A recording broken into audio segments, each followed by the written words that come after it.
finna wake your whole ass up, boy. Damn, it's that time already? You think I woke your ass up for my health? Hell no. Wait a damn minute. I set you to make noise, not beat me awake.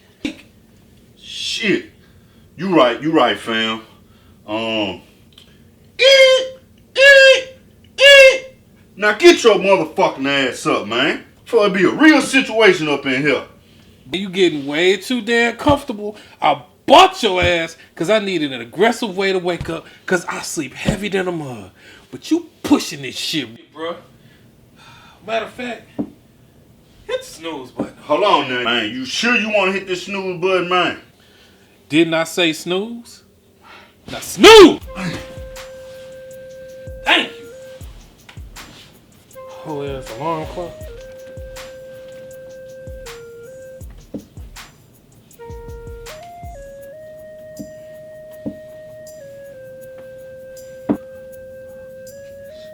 Snooze is over, motherfucker.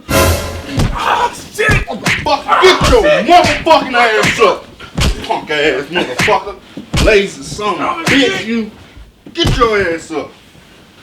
What the fuck was that for, bruh? Your ass only get one snooze with me. You did buy the aggressive Ghetto Alarm Clock, huh? That's who I am. Now get your ass up and get this bread. Alright, bro. I'm up. I'm up, man. I'm gonna get dressed. That's right. I'm gonna take your ass back to the stove. Oh, wait, bro. I mean, I can be like tap you on the shoulder, wake you up. Tap these nuts.